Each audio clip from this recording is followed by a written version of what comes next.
बिहार के नवनिर्वाचित सरकार के कार्यकाल के 6 महीने पूरे होने पर जनसुराज पार्टी ने गौनाहा में प्रेस कॉन्फ्रेंस आयोजित कर राज्य सरकार पर युवाओं, महिलाओं और मजदूरों के साथ विश्वासघात करने का आरोप लगाया। प्रेस कॉन्फ्रेंस को संबोधित करते हुए संगठन महामंत्री अभिजय सिंह ने कहा कि एनडीए सरकार द्वारा चुनाव के दौरान किए गए बड़े बड़े वादे धरातल पर नजर नहीं आ रहे। उन्होंने कहा कि सरकार ने 5 वर्षों में 1 करोड़ रोजगार देने का वादा किया था, जिसके अनुसार प्रतिदिन लगभग 5,476 युवाओं को रोजगार मिलना चाहिए था। उन्होंने आरोप लगाया कि सरकार बनने के 6 महीने बाद भी युवाओं को अपेक्षित रोजगार नहीं मिला। बिहार का युवा आज भी बेरोजगारी और पलायन के लिए मजबूर है। उन्होंने कहा कि राज्य में केवल 25% मजदूरों को स्थानीय स्तर पर रोजगार मिल पा रहा है, जबकि 71% मजदूर रोजगार के लिए दूसरे राज्यों में पलायन करने को विवश हैं। वहीं उन्होंने सरकार की रोजगार नीति की बड़ी विफलता बताया। बीपीएससी ट्राई 4 भर्ती को लेकर सरकार पर निशाना साधते हुए अभिजय सिंह ने कहा कि चुनाव के पहले नोटिफिकेशन जारी करने का वादा किया गया था, लेकिन अभी तक कोई स्पष्ट घोषणा नहीं हुई। आंदोलन कर रहे छात्रों पर मुकदमे दर्ज कर सरकार युवाओं की आवाज दबाने का प्रयास कर रही है। तो वहीं संगठन जिला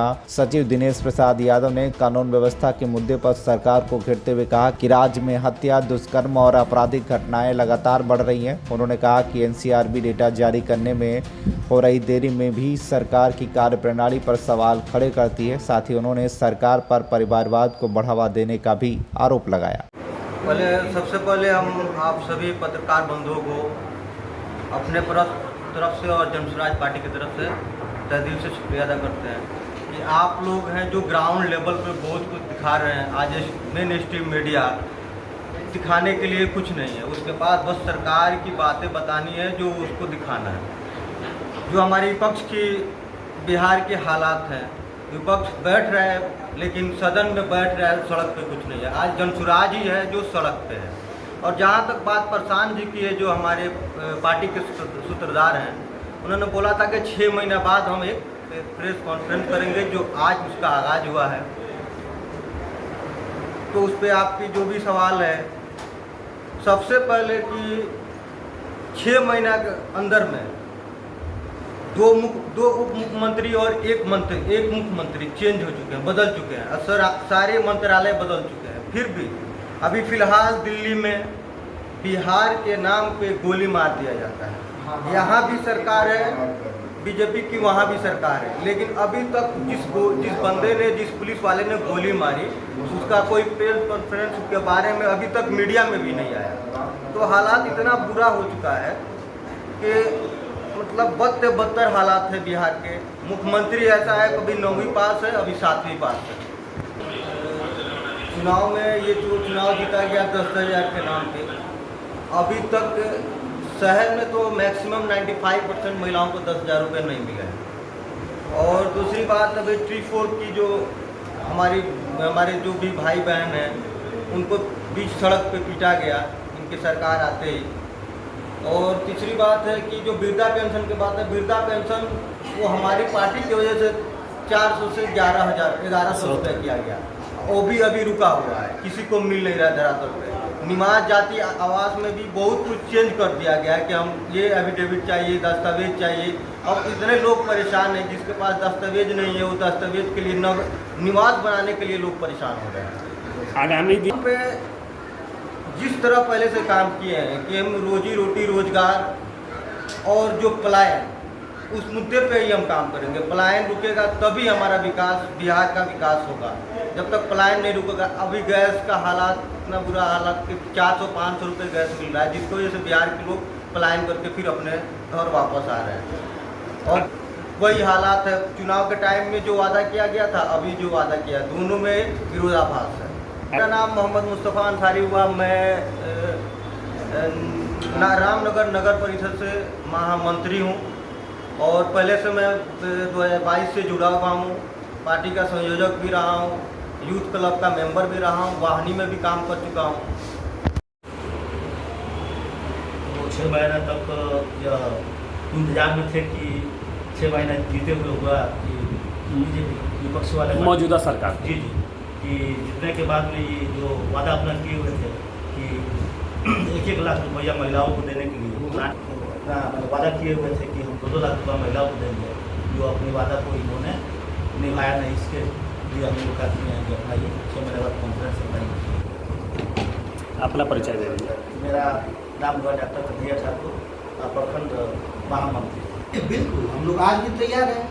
6 महीना हो गया, 6 महीने का इंतजार था। हम लोग पंचायत स्तर से लेकर के पटना तक अपने यहाँ के लोगों से हम लोग ये कहेंगे कि आपको 2 लाख रुपए सरकार जो वादा की थी वो मिला कि नहीं। अगर नहीं मिला तो चलिए हम लोग आपके साथ हैं। हम लोग इसके लिए विधानसभा का घेराव भी करेंगे सरकार के विपक्ष में कि आखिर भोली भाली जनता के साथ आप लोग इतनी बड़ी धोखा क्यों कर रहे हैं। जब आप लोग पास ही नहीं था तो आप लोग क्यों जनता को बेवकूफ़ बने। बिल्कुल, हम लोग हमारे बिहारी लोग भोले भाले लोग होते हैं। आज सरकार का जो टेंडेंसी चल रहा है, किसी तरह जनता को फंसा लिया जाता है। मान लीजिए कि रोजगार पे बात सरकार कर रही थी कि भाई ये रोजगार दूंगा, वो रोजगार दूंगा, तो हमारे मुख्यमंत्री जी जो थे उन्हीं को बीजेपी वाले लोग पलायन करा दिए। तो वो लोग कैसे पलायन रोक सकते हैं? संभव ही नहीं है। चुनाव के टाइम में बहुत सारे वादे किए गए मंच से बीजेपी के द्वारा।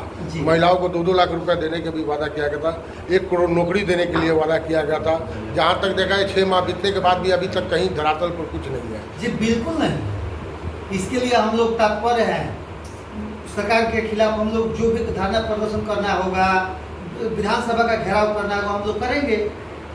हमारे यहाँ का जो जनता है उनका हक दिलाएंगे हम लोग। 10-10 हज़ार के चक्कर में हम लोग सरकारी खजाना को खाली कर दिया गया। आज का स्थिति है, हमारे बुजुर्ग लोग जो है उन लोगों को पेंशन मिलता था, वो पेंशन भी बंद कर दिया गया है। अब इससे निंदनीय क्या कहा जाए। आज अभी हम न्यूज देख रहे थे कि नारी सशक्तिकरण की बात हमारी सरकार करती है, लेकिन आज हमारे बेटियों को रोड पर घिसट के पुलिस द्वारा पिटवाया जा रहा है। कहाँ का न्याय है? यही तो सरकार का नियत है। चुनाव से पहले नोटिफिकेशन जारी करके छात्रों को किया गया कि चुनाव से पहले आप लोग को किया जाएगा, लेकिन आज तक कहीं कुछ नहीं किया गया। अपना हक जो लोग पटना में मांग रहा है उन पर लाठियां बरसाया जा रहा है। आने वाले समय में किस तरह की चुनाव की तैयारी चलेगी जन स्वराज की तरफ? जी, जन स्वराज तो एकदम बिल्कुल आज भी मैदान में है, कल भी रहेगा। इसमें कहीं दो मत की बात नहीं है। रही बात जितने मजबूती से हम लोग 2025 का चुनाव लड़े, उससे कहीं ज़्यादा मजबूती से आज भी हम लोग मैदान में खड़ा है। आने वाले 2029 और 30 में भी उसी मजबूती के साथ हम लोग चुनाव लड़ेंगे। आने वाले दिनों में हम लोग अपनी सरकार बनाएंगे। अपना परिचय दीजिए। मैं अभय कुमार पासवान, जिला उपाध्यक्ष बगहा। सबसे पहले तो आप सारे मीडिया बंधुओं को का मैं हार्दिक अभिनंदन करता हूं कि आज आप हमारे जन स्वराज पार्टी के प्रेस वार्ता में यहाँ पहुँचे हैं, अपना कीमती समय हमें दे रहे हैं। आज जन स्वराज पार्टी की तरफ से इस प्रेस वार्ता को मैं अभिजय सिंह, जिला महामंत्री बगहा, मैं संबोधन कर रहा हूँ। इस प्रेस वार्ता का मकसद यही है कि चुनाव के बाद प्रशांत जी जब भितिहरवा आश्रम, गांधी आश्रम पहुंचे थे, तो उस समय उन्होंने एक बात कही थी कि वो एक मजबूत विपक्ष की भूमिका निभाएंगे और सरकार के जितने भी वादे थे उसको वो मजबूती से उस चीज़ पे सवाल उठाएंगे कि वो वादे पूरे हो रहे हैं कि नहीं। उन वादों को जनता के लिए पूर्ण सरकार से काम कराया जाए, इस पे उनका मकसद था। इसीलिए आज 6 महीने हो गए हैं चुनाव बीते हुए और सरकार बन गई है, और इसलिए हम लोग यहाँ इस प्रेस वार्ता कर रहे हैं कि अभी तक सरकार ने क्या क्या काम किए हैं। तो पहला जो बात है, रोजगार पे बात हुई थी। सरकार ने कहा था कि 5 साल में 1 करोड़ लोगों को रोजगार दिया जाएगा। 1 करोड़ लोगों को रोजगार देने का मतलब हुआ एक दिन में रोजगार मतलब 5 साल मतलब 1826 दिन। 1826 दिन में 1 करोड़ रोजगार, 1 करोड़ को आप 1 करोड़ नौकरी को आप 1 करोड़ 1826 से भागा दीजिएगा तो उसमें 5476.45 रोजगार प्रतिदिन सरकार को देना होगा।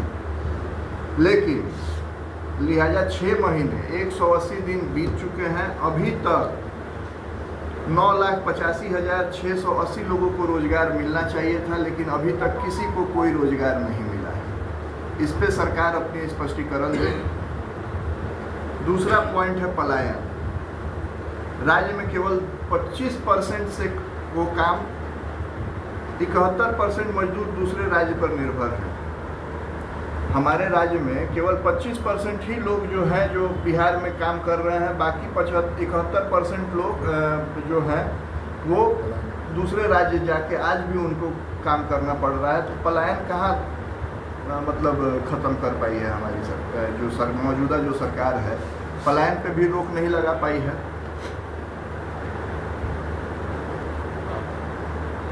यह आंकड़ा सरकार के स्थानीय स्तर पर जो रोजगार देने और रिवर्स माइग्रेशन, मजदूरों को वापस लाने का जो के वादे विफल का सबसे बड़ा प्रमाण है। सरकार से सवाल होना चाहिए कि जब 71% से ज़्यादा श्रमिक को अपनी आजीविका के लिए दूसरे राज्य की सरकारों की और फैक्ट्रियों पर निर्भर रहना पड़ रहा है, तो बिहार सरकार अपनी रोजगार नीतियों और स्किल डेवलपमेंट योजना केवल कागजों तक ही सीमित क्यों है? अगर हमारे 71% लोगों को आज भी जाके दूसरे राज्य पे निर्भर रहना पड़ रहा है, तो हमारे बिहार में जो है स्किल डेवलपमेंट वो अभी मतलब कागजों में ही सीमित क्यों है? हमारे बिहार में रोजगार क्यों नहीं मिल पा रहा है? तीसरा पॉइंट है BPSC TRE 4 teachers recruitment examination जो है, इसको लेकर चुनाव के समय छात्रों को लुभाने के लिए सपने दिखाए गए थे, जिसका कि नोटिफिकेशन जारी कर दिया जाएगा। चुनाव के समय कहा गया कि नोटिफिकेशन जारी कर दिया जाएगा। आलम यह है कि छात्रों द्वारा कई बार आंदोलन करने के बाद भी सरकार के 6 महीने गठन को हो गए, अभी तक नोटिफिकेशन को जारी नहीं किया गया है। आए दिन छात्र जो BPSC के छात्र हैं वो आंदोलन कर रहे हैं, उनके साथ यही सरकार, मौजूदा सरकार उनके साथ बहुत ही अत्याचार और बदसलूकी कर रही है, और इसका नोटिफिकेशन अभी तक जारी नहीं हो पाया है। इस पे भी हमें सरकार से स्पष्टीकरण चाहिए, जिसमें आपको ये भी मैं बताना चाहता हूँ, TRE 4 नोटिफिकेशन की मांग कर रहे हैं। 5,000 से अधिक अभ्यर्थियों पर केस हुआ है। बिहार का शिक्षित युवा हताश, आक्रोशित है। बिहार में बेरोजगारी अब सिर्फ आर्थिक नहीं, राजनीतिक संकट बन चुकी है। फिर सरकार ने वादा किया था कि महिलाओं के खाते में महिलाओं को 2-2 लाख रुपए दिए जाएंगे। 10,000 रुपये देने के चक्कर में सरकार ने बिहार के हर व्यक्ति और बच्चों पर 30,000 का कर्ज लाद दिया है। 10,000 रुपये उन्होंने अपने चुनाव के समय में जो रेवड़ियाँ दी हैं, उसके चक्कर में बिहार के हर नागरिक के बच्चों पे और हर व्यक्ति पे 30,000 का कर्ज अभी तक लद चुका है, और अब 2-2 लाख मिलने वाला नहीं, सिर्फ सुनहरे सपने दिखाए गए थे बिहार के महिलाओं को। NCRB का डेटा जानबूझकर सरकार रिलीज नहीं कर रही है, 2 से 3 साल लेट कर रही है। 2026 आधा बीतने के बाद भी अभी तक 2025 का डेटा रिलीज नहीं किया गया है। रोजाना अखबार में हत्या, दुष्कर्म और आपराधिक मामलों की खबर आती है। बिहार के लोगों को अच्छे दिन की जगह जंगल राज 2.0 देखने को मिल रहा है। NCRB का डेटा अभी तक क्यों नहीं रिलीज किया गया? आप कह रहे हैं कि परिवारवाद नहीं होता है, और मौजूदा सरकार में आप देख लीजिए, सम्राट चौधरी हो, विजय चौधरी हो, लेसी सिंह हो, अशोक चौधरी हो, श्रेयसी सिंह हो, संतोष सुमन, महेश्वर हजारी, रमा निषाद, सारे परिवारवाद वाले मंत्री हैं।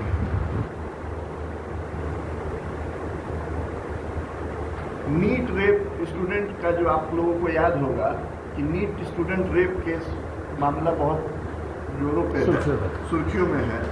और बिहार सरकार प्रदेश की बेटियों की सुरक्षा के तमाम दावे करती है, लेकिन नीट छात्रा हत्याकांड में सीबीआई द्वारा चार्जशीट जो दाखिल नहीं किए जाने के कारण आरोपियों को जमानत मिल गई। सीबीआई की ओर से हुई इस लापरवाही के चलते जेल में बंद हॉस्टल मालिक और आरोपी मनीष कुमार रंजन को जमानत मिल गई। पॉक्सो कोर्ट में मनीष रंजन को डिफॉल्ट बेल दे दी। इसका जिम्मेदार कौन है, आप बताइए। बिहार बजट में कृषि पर केवल 2.6% खर्च रखा गया, जबकि और राज्यों में औसतन 5.7% है। आप सभी जानते हैं कि बिहार हमारा कृषि प्रधान राज्य है।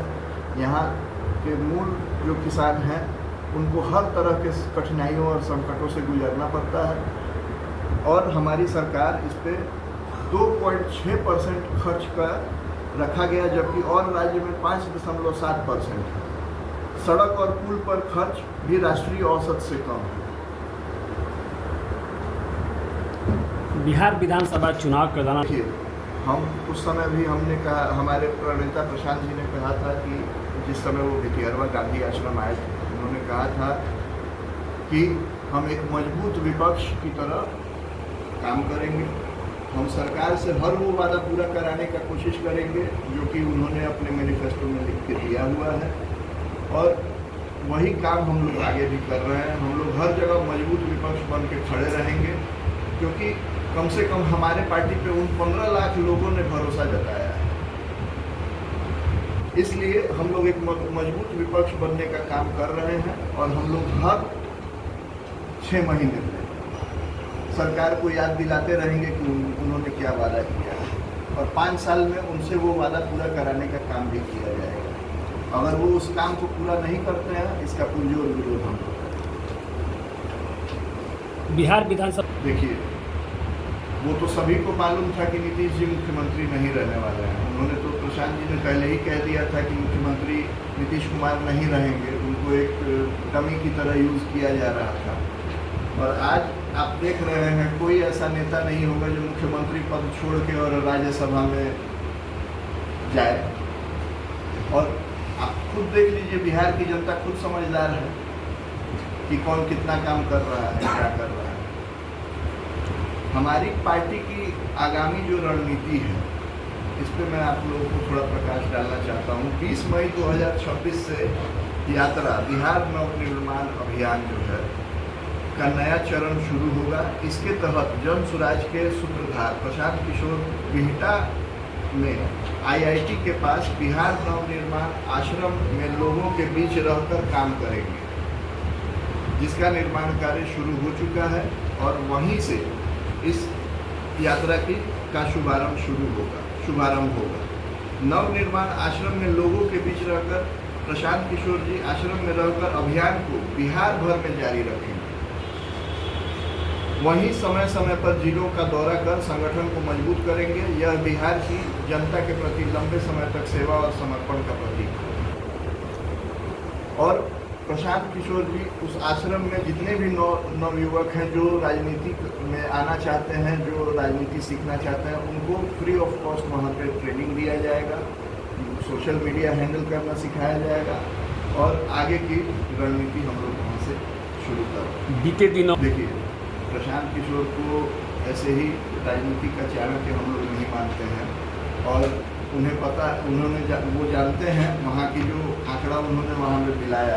अगर उन्होंने साफ शब्द में कहा था कि विजय थलपति अगर अकेले वहाँ से चुनाव लड़ते हैं तो निश्चित रूप से वो वहाँ के मुख्यमंत्री बनेंगे, और आज वही हमें देखने को भी मिल रहा है कि विजय थलपति वहाँ पे अपनी सरकार बना रहा है। हमारे जन स्वराज के जितने भी कार्यकर्ता हैं, हम लोग ज़मीनी स्तर से जुड़ के अपना काम कर रहे हैं।